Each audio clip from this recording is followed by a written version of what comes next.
I'm always honest, but please let me be candid. There were points this year where I nearly threw in the towel and walked away from everything. Not because I stopped caring or lost belief, but because I started questioning, what if the path that I've chosen is wrong? Or worse, what if the path doesn't fit me anymore? If you stood at that crossroads, and you know the crossroads that I'm talking about, wondering whether to keep chasing the dream, to keep building, or to even keep showing up, then I hope you've got a cup of something good with you, because I invite you to now please sit comfortably.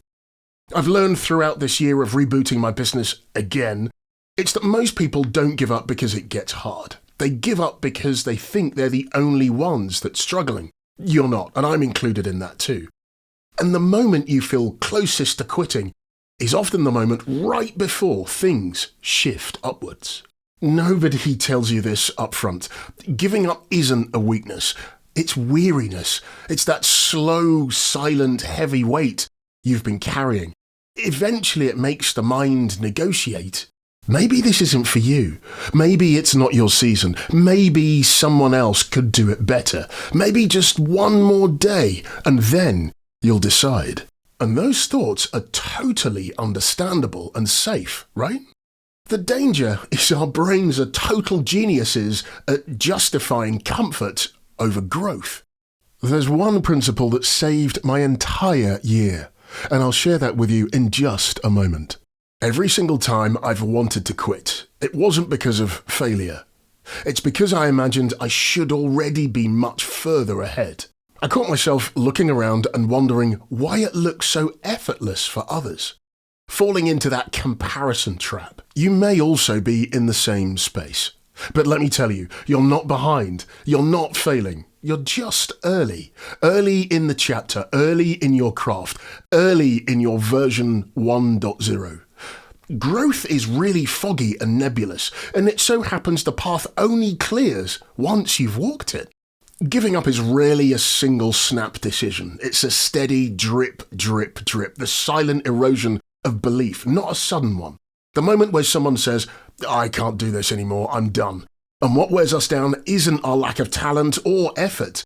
It's the fact that we're running on fumes, running on vapor, alone and unseen. This is why it's so important to remember it's okay to be tired. It's okay to rest. Rest is completely allowed. Recovery is essential. It's okay to pause. But what's not okay is to disappear from your own story. Here's a principle that's flipped things on its head for me. The dip is the doorway. What do I mean by that? When everything feels pointless, when you're grinding for half the return, that's not failure.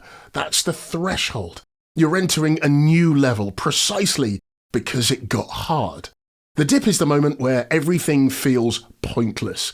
The dip is the moment you question whether, are you built for this?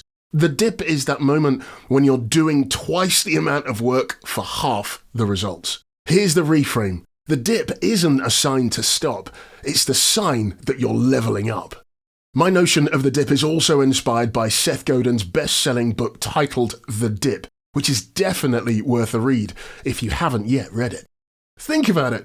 Right before you feel stronger, you feel really sore. Right before the idea clicks in your mind, you feel stuck and confused. Right before the breakthrough, you feel broken. So how do you not give up? How do you stay in your story long enough to see the next chapter? Here's a handful of things that have really helped me. First and foremost, shrink your step. Stretch the timeline. If the step feels too big, take a smaller one, but keep moving forwards. One sentence, one rep, one email. Small moves keep your story alive. Secondly, know the difference between fatigue and failure. You're allowed to be tired, just don't label tiredness as defeat. Thirdly, ask. Ask what it could be like if it was easy. Sometimes simplicity unlocks movement. This question helps me remove all sorts of friction. It also frees you from perfection. Fourthly, borrow belief. When yours wavers, lean on somebody else's, a friend, a mentor, or our community, the True North Circle. Fifth, remember your why, not your metrics. Have your why plastered all over the wall. Have it on the fridge. Why? Because your why shows your direction on the map. Metrics only measure the miles. Please allow me to continue to be transparent with you. This year I've found my dip. In fact, I found several, far too many to mention. And I thought my time was over. I thought I was done. But when I slowed down and let others in, particularly to help me out, and I gave myself space to recover, I was standing at the entrance, not the exit. I wasn't done. I was just early in my approach. If you're in your own dip, don't force the leap. Stay present and correct in your story long enough to see why you started it. The only way through to see what's on the other side is to keep walking, to put one foot in front of the other. Your future you is already grateful that you stayed. If you need someone to walk with you as well, let me know. And I am building something for that, and I cannot wait to share it with you as soon as it's ready. Thank you so much for getting to this point in the video. Please do leave me a comment. I'm more than happy to support where I can. However, thank you so much for watching, and I'll see you next time.